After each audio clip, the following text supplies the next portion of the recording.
En ce 13 février 2026, la situation sécuritaire dans l'est de la République démocratique du Congo demeure extrêmement préoccupante. La ville d'Uvira, dans la province du Sud Kivu, se retrouve au cœur d'une nouvelle vague de tensions après la prise, puis le retrait soudain du mouvement armé M23. Dans ce contexte instable, la communauté Banyamulenge apparaît comme l'une des principales victimes collatérales d'un conflit qui mêle affrontements armés, stigmatisation ethnique et instrumentalisation politique.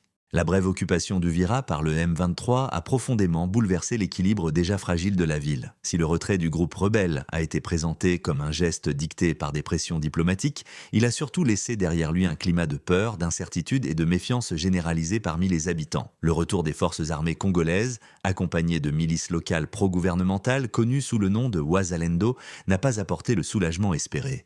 Au contraire, plusieurs quartiers ont été le théâtre de pillages, d'actes d'intimidation et de violence visant principalement des civils. Dans cette atmosphère tendue, les Banyamulenge ont été rapidement désignés comme responsables présumés de la présence du M23. Leur identité a été utilisée pour les associer, souvent à tort, aux rebelles et au Rwanda, ravivant des discours de haine et de suspicion profondément enracinés. Des habitations, des commerces, des églises et des biens communautaires appartenant à des familles Banyamulenge ont été saccagés. Ces violences ont provoqué un sentiment d'abandon et d'insécurité totale, poussant de nombreuses familles à fuir sans préparation. Craignant pour leur vie, des milliers de Banyamulenge ont quitté Uvira dans la précipitation. Beaucoup ont trouvé refuge à Kamanyola, une localité située à plusieurs dizaines de kilomètres, actuellement sous contrôle du M23. Cet exode massif a vidé des quartiers entiers et accentué la crise humanitaire. Le M23 a qualifié ce déplacement de population de nettoyage ethnique, une accusation rejetée par le gouvernement congolais, qui y voit une stratégie de communication visant à légitimer la rébellion sur la scène internationale. Sur le terrain, la réalité semble plus nuancée. Si certaines déclarations ont été amplifiées dans le cadre d'une guerre de l'information,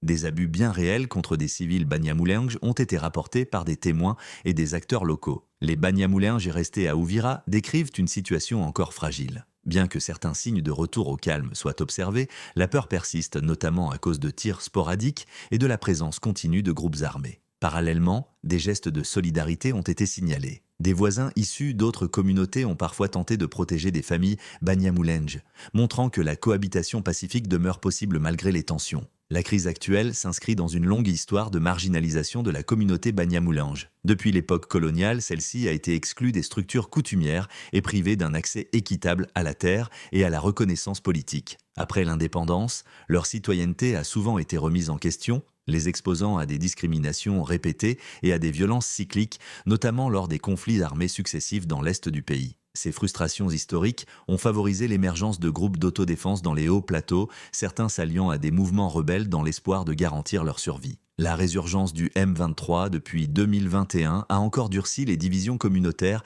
et transformé certaines populations civiles en otages d'un conflit aux dimensions régionales. Le contrôle stratégique de villes clés comme Goma et Bukavu illustre l'importance géopolitique de la région et la complexité du conflit. À Uvira, la proximité des combattants du M23, stationnés à moins de 30 km, continue d'alimenter la peur d'une nouvelle offensive et freine le retour des déplacés. Sur le plan humanitaire, les conditions de vie des familles déplacées restent extrêmement précaires. Beaucoup vivent dans des écoles ou des bâtiments publics avec un accès limité à l'eau potable, à la nourriture et aux soins médicaux. Face à cette situation, la mission de l'ONU en RDC, la MONUSCO, prévoit de renforcer sa présence à Uvira afin de surveiller l'évolution sécuritaire et de protéger les civils. Cependant, plusieurs organisations de défense des droits humains estiment que la paix restera fragile tant que l'impunité persistera et que les civils continueront d'être pris pour cible ou instrumentalisés. La situation observée à Uvira en ce 13 février 2026 révèle une fois de plus la complexité du conflit dans l'est de la RDC. Entre affrontements armés, rivalités régionales et tensions identitaires,